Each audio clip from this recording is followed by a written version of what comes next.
साथियों, स्वागत है आप सभी का एमपी एकेडमी के ऑफिशियल यूट्यूब चैनल पर। आज हमारे साथ एक विशेष मेहमान जुड़े हुए हैं जो अपने सफलता की कहानी बताने वाले हैं। तो आज हमारे साथ हैं श्री लखन जमींदार सर। बहुत बहुत स्वागत है आपका एमपी एकेडमी में। तो सर के बारे में थोड़ा सा बताना चाहूँगा। वर्तमान में सर राजस्व विभाग के अंतर्गत पटवारी पद पर पदस्थ हैं। तो आज हम जानेंगे आखिरकार इन्होंने इस पद को कैसे प्राप्त किया और किन किन चुनौतियों का सामना करना। और सबसे पहले मैं सर को माइक देना चाहूँगा और फिर जानेंगे सर से कि सर ने किन किन चुनौतियों के साथ इस एग्ज़ाम को क्रैक किया। तो सर थोड़ा सा अपने बारे में बताएं। और मैं जीरापुर से बिलोंग करता हूँ। मेरा नाम लखन जमींदार है। करंटली मैं खिलचीपुर में पटवारी पद पर कार्यरत हूँ। मैंने पटवारी के साथ में विभिन्न एग्ज़ाम दिए। उन एग्ज़ाम में भी साथ में मेरा ये मानना है कि व्यापम की तैयारी करना चाहिए बंदे को। अगर कोई भी तैयारी कर रहा हो तो ऑल ओवर एग्ज़ाम, क्योंकि मध्य प्रदेश शासन जो है ईयरली बेस पे कोई एग्ज़ाम निकालता नहीं।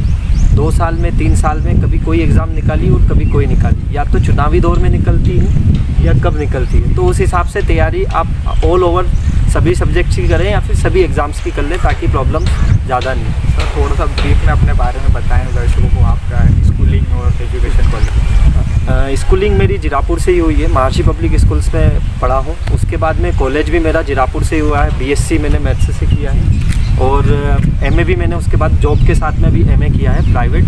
और मैं इंदौर में 3rd सेमेस्टर के बाद में इंदौर चला गया था। वहाँ से मैं तैयारी की है मैंने। यहाँ से बेसिक क्लियर करके गया कंपटीशन एग्ज़ाम का। वहाँ पर जाके जो सब्जेक्ट वीक थे उन सब्जेक्ट की क्लासेस ज्वाइन की। फिर मेरा थोड़ा सा रूट डाइवर्ट हुआ, मैं एसएससी की ओर गया व्यापम के साथ और मैंने केडी कैंपस ज्वाइन किया। अच्छा। क्लासेस ज्वाइन की। क्लासेस ज्वाइन करने के बाद में मैंने जस्ट वहाँ पे 3-4 महीने तैयारी की और फिर जो बेसिक नॉलेज वहाँ से भी गेन किया। और फिर लाइब्रेरी में बैठ के दिन भर और वही तैयारी करना जो रूटीन सभी लोग करते हैं वही। तो सर ये पटवारी 2017 में निकली थी वैकेंसी, जैसा कि मुझे ज्ञात है। तो उस समय आपने एग्ज़ाम दिया, तो कैसे क्या तैयारी की पटवारी, जैसे कि फॉर्म डालने के बाद आपने कैसे उसका रणनीति बनाई और कैसे तैयारी चालू की? जैसे जब पटवारी एग्ज़ाम जब निकली थी उसी के साथ में आपको पता होगा कांस्टेबल, बिल्कुल, जेल पेरी, फॉरेस्ट गार्ड, एसआई भर्तियों की और भरमार थी। 2017 मतलब ईयर ऐसा रहा था जब वैकेंसीज निकली हैं। उसके बाद आप मान सकते हैं कि 21 तक अभी कोई वैकेंसी इतनी खास नहीं निकल पाई है। तो उस समय मैंने हर एग्ज़ाम दी। मेरा मैथ्स और जीके दोनों और रीजनिंग तीनों सब्जेक्ट पहले से काफ़ी अच्छे प्रिपेयर थे। मैं कोई भी एग्ज़ाम में बैठने जाता था तो पहले से मैंने प्रिपेयर जीके को काफ़ी अच्छा करता था। जीके को अजय मैंने सब सब्जेक्ट में बांटा था। हिस्ट्री, ज्योग्राफी, पॉलिटी, इन तीनों को अजय सब्जेक्ट अलग अलग पढ़ता था ताकि जीके के जो क्वेश्चंस आते हैं जिनमें बच्चों को मैक्सिमम लोगों को क्या होता है मार्क्स माइनस में जाते हैं। मतलब माइनस मतलब कम आते हैं 12, 13, 20 में से। और उसी के कंपैरिजन में अगर आप उसको अपना पॉजिटिव बना लें, पॉजिटिव मतलब आपको ज़्यादा मार्क्स आए तो आप फिर लीड ले सकते हैं उससे। बिल्कुल सीधी सी बात है। और साथ में मैंने उसके साथ में फिर पटवारी की एग्ज़ाम में वही आपके 5 सब्जेक्ट थे कॉमन जो यूज़ हुए थे दर्शकों को। ओके। सबसे पहले मैथ्स आया। मैथ्स में 25 सब्जेक्ट थे, 20 मार्क्स। तो मैथ्स आया आपका, एमपी जीके, पंचायती राज, कंप्यूटर और हिंदी। तो सर कितना स्कोर रहा था आपका उस समय पटवारी एग्ज़ाम में? मुझे 84 मार्क्स आए थे। ये नॉर्मलाइज होने के बाद थे या फिर रो मार्क्स थे? नहीं, रो मार्क्स मुझे 84 थे। नॉर्मलाइज के बाद मुझे 83.54 के आसपास। आपके कम हुए थे मार्क्स? कम हुए थे। चलिए कोई बात नहीं, फिर भी आप अंतिम रूप से चयनित थे, ये बहुत खुशी की बात है हमारे लिए। तो सर आपका ट्रेनिंग का अनुभव कैसा रहा, मतलब पटवारी की जॉब लगने के बाद? थोड़ा सा वो भी बताएं। पटवारी जॉब को मैं मानता हूँ कि फील्ड वर्क है। अगर किसी को ऑफिस वर्क नहीं करना है या जो रूटीन जॉब नहीं कर सकते हैं 10 से 5, वो फील्ड जॉब जिनको पसंद है वो लोग पटवारी एग्ज़ाम की काफ़ी अच्छे से प्रिपरेशन करके और आराम से जॉब कर सकते हैं। आपका किसानों से डायरेक्टली संपर्क होता है इसमें। और आप इसमें शासन के कार्य के साथ साथ किसानों की मदद के तौर पे बहुत सारे कार्य भी, मतलब सोशल वर्क से भी आप जुड़ सकते हैं। बहुत अच्छी है सर। ये क्या ड्रीम जॉब रहती है मध्य प्रदेश में, और विशेषकर अपने जो उत्तर भारत है उसमें ड्रीम जॉब मानी जाती है पटवारी। आईएएस से भी ऊपर समझते हैं, गाँव में तो अभी मान्यता है कि पटवारी थोड़ा और ऊँचा मतलब मान्यता है।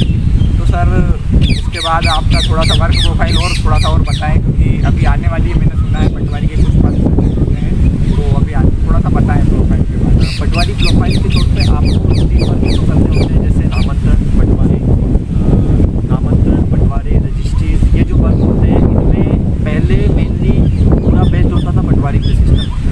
अब देखा जाए तो कोई भी व्यक्ति रजिस्ट्री, बंटवारे इनके लोक सेवा में आवेदन लगा सकता है और आवेदन लगने के बाद में केवल पटवारी का एकमात्र कार्य रह गया है कि वो उसमें रिपोर्ट पेश करे। संबंधित ऑफिसर जो होगा वो अगर आदेशित करेंगे, उसमें जो भी आदेश होगा उसका अमल पटवारी को करना होता है।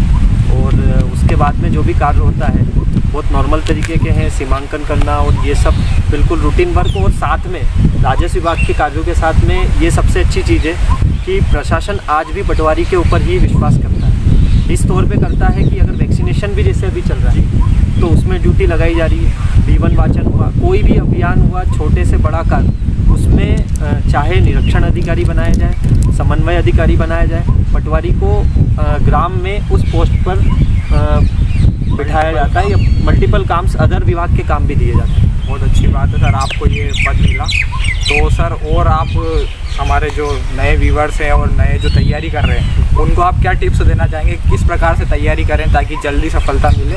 और मल्टीपल्स एग्ज़ाम को टारगेट करना ही पड़ता है आजकल, एक एग्ज़ाम के भरोसे हम बैठ नहीं सकते। तो आप थोड़ा सा ऐसा बताएं कि सभी को उसमें फ़ायदा हो हर एक। मेरा मानना है आप व्यापम की एग्ज़ाम, अगर आप थोड़े वीक स्टूडेंट हैं तो आप व्यापम की तैयारी करें, वो ठीक है। बाकी SSC की तैयारी करना मैं ज़्यादा सही मानता हूँ ताकि आपका लेवल अप हो, अप लेवल पे रहें। जो तैयारी व्यापम की कर रहे हैं उनसे अप लेवल रहें, क्योंकि उसका जो मैथ्स होता है, आप प्री से मेंस में जाएंगे तो काफ़ी हार्ड मैथ्स होता है। मैंने मतलब SSC CGL के लिए मैंने मेंस के लिए, प्री के लिए भी प्रिपेयर किया है। मुझे पटवारी एग्ज़ाम में 20 out of 20 question 20 out of 20 marks थे पटवारी एग्ज़ाम में, जो 20 क्वेश्चन आए थे मैथ्स के। तो मैथ्स की प्रिपरेशन आप मेरे हिसाब से राकेश यादव की जो बुक आती है 7300 प्लस क्वेश्चन वाली, जो रेड कलर वाली बुक है, वो सबसे बेस्ट है। आप उससे प्रिपरेशन करते रहें और वीडियो लेक्चर्स इधर उधर से जितनी टीचर के आपको मिल जाए उससे आप कंटिन्यूस, और मैथ्स में जितना हो सके उतना प्रैक्टिस करें। साथ में सेकंड सब्जेक्ट जो GK कॉमन होता है, हर एक में आता है, हर एग्ज़ाम में GK की आप GK की प्रिपरेशन के लिए आप सब्जेक्ट को सब सब्जेक्ट में बांट लें। हिस्ट्री उठाएं, हिस्ट्री पढ़ें।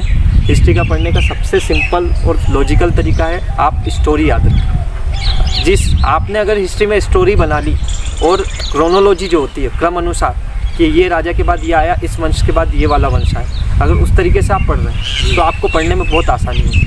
सेम उसी पैटर्न पे आप जियोग्राफी में जाएंगे। जियोग्राफी के लिए पढ़ने का सबसे अच्छा तरीका होता है आप मैप से पढ़ें। जिसने भी अगर जियोग्राफी मैप से पढ़ी है वो अपने जियोग्राफी काफ़ी हाई लेवल की कर लेता है। अगर गंगा नदी जो है वो गंगा नदी जो है अगर निकल रही है तो निकलते हुए कौन कौन से राज्यों से जा रही है, अगर आप विथ मैप देख लेंगे तो आपको उन राज्यों के नाम याद नहीं रखने होंगे। बिल्कुल, आपको अगर भारत का नक्शा नॉमिनल तरीके से पता है तो कोई भी अगर नीचे के साउथ के राज्य आपको दिए होंगे, तमिलनाडु, कर्नाटक, तो ऑब्वियसली उससे तुरंत आप उनको रिमूव कर देंगे कि ये ऑप्शन में हो ही नहीं सकता। और सेकेंडली मैप से ही हर चीज़ पढ़ें, चाहे वो दर्रे हों, हर चीज़ जियोग्राफी वाले सेक्शंस, नदियाँ, जियोग्राफी वाले में टोटल सेक्शन मैप से पढ़े, काफ़ी अच्छा रहेगा। उसके बाद आता है आपका पॉलिटिकल साइंस। पॉलिटिकल साइंस के लिए सीधा सा फंडा है, आप आर्टिकल्स को पढ़ें। आर्टिकल्स जितने मेन होते हैं उनको याद रख लें और उसी क्रम में आप बाकी जो अदर अनुसूचियाँ वगैरह और जो अदर चीज़ें आती हैं उनको भी याद रख लें। और पॉलिटिकल में जो पॉलिटिक्स वाली अपने संविधान की पुरानी हिस्ट्री है उसका भी कुछ वहाँ से चालू करें और पॉलिटी को भी आज इस तरीके से पढ़ सकते हैं। और बाकी लुसेंट का जो विविध है वो तो कॉमनली 1 या 2 क्वेश्चन लुसेंट के विविध से उठाया ही जाता है, चाहे वो स्पोर्ट्स से उठाया गया हो, किसी से भी उठाया गया। 2 सब्जेक्ट मैंने जो आपको बताए ये आप किसी भी कंपटीशन एग्ज़ाम में देखेंगे, ज्योग्राफी और हिस्ट्री, ज्योग्राफी और मैथ्स, सॉरी जीके और मैथ्स, ये हर एग्ज़ाम में आते हैं। आप इन दोनों को काफ़ी अच्छा प्रिपेयर कर लें। रीजनिंग सबसे सिंपल सब्जेक्ट मानता हूँ। रीजनिंग को आप नॉर्मल लेवल से भी अगर प्रैक्टिस करते हैं, सबसे पहले अगर तैयारी कर रहे हैं तो रीजनिंग को पढ़ के और अलग कर दें, वो आपको बेनिफिट देके जाएगी। अगर उसके 20 क्वेश्चन आ रहे हैं तो आपको 18-20 मार्क्स लाने में रीजनिंग में कोई प्रॉब्लम नहीं होगी। बस आप में जो बेसिक्स होते हैं वो क्लियर करके। तो बहुत अच्छा आपने मैथ्स और जीके के बारे में, जीके का तो सारा सर ने पिटारा ही खोल के रख दिया कि कैसे क्या पढ़ना है, माइंड मैपिंग जो सर ने बताया। मैप से पढ़ने से एक और फ़ायदा होता है, हमारा जो मस्तिष्क है, हमारा जो सबकॉन्शियस माइंड है वो चित्रों को ज़्यादा समय तक याद रख सकता है। तो बहुत अच्छा टिप्स दिया सर ने। तो सर अंत में आप 3 मूल मंत्र सफलता के, बिल्कुल जिनको अपन फॉलो करने के बाद व्यक्ति सफल हो ही जाता है, आपने भी फॉलो किए हों जो नियम अपनी दिनचर्या में या फिर अपनी पढ़ाई के दौरान, वो अंत में आप हमारे जो भी दर्शक है उनको आप दें ताकि वो भी सफल हो। अभी कोविड पीरियड चल रहा है, कोविड के दौरान मैक्सिमम एग्ज़ाम कोई एग्ज़ाम निकल नहीं पा रही है। मैं उनको यही बोलूँगा जो अभी प्रिपरेशन कर रहे हैं, आप कंटिन्यूस, ज़्यादा नहीं, 4 से 6 घंटे पढ़ें, कंटिन्यूस जितना हो सकता है 4 घंटे पढ़ें, ताकि आपको कोई प्रॉब्लम ना हो। अभी कंटिन्यूटी आपकी बनी रही तो आगे फ़ायदा मिलेगा। जिस समय एग्ज़ाम निकलती है आप सब कुछ भूल जाए। मैंने अपना एंड्रॉयड मोबाइल छोड़ के कीपैड उठाया था और दिन भर लाइब्रेरी बैठा होता था। मतलब मेरा सोने का समय ठीक विपरीत था। मैक्सिमम लोग होते हैं जो सुबह पढ़ते हैं, जी। मैं ठीक अपोजिट होता था। सुबह 7 बजे सोता था और 11 बजे उठता था। आप निशाचर थे। हाँ, निशाचर। पूरी रात पढ़ना, मतलब पटवारी एग्ज़ाम के समय मैंने पूरे 1.5 मंथ मैंने ठीक अपोजिट अपनाया, मतलब पूरी रात पढ़ना और पूरे दिन, और वो भी वहीं लाइब्रेरी। मुझे इंदौर में एक ऐसी लाइब्रेरी मिल गई थी जो नाइट में भी खुली रहती थी, तो मेरे 4-5 फ्रेंड सर्कल था, पूरा प्लस पॉइंट था। तो नाइट में भी स्टडी करते थे, दिन में भी।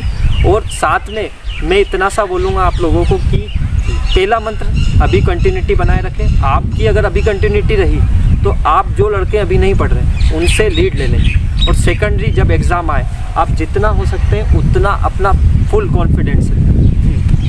तो सर ने निरंतरता को सफलता का मूल मंत्र बताया है। तो साथियों, आज हमारे साथ थे श्री लखन जमीदार सर। इस प्रकार के और भी हम नए नए मेहमानों से आपको मिलाते रहेंगे, सफलता के सूत्र आपको बताते रहेंगे। आज के लिए इतना ही, धन्यवाद।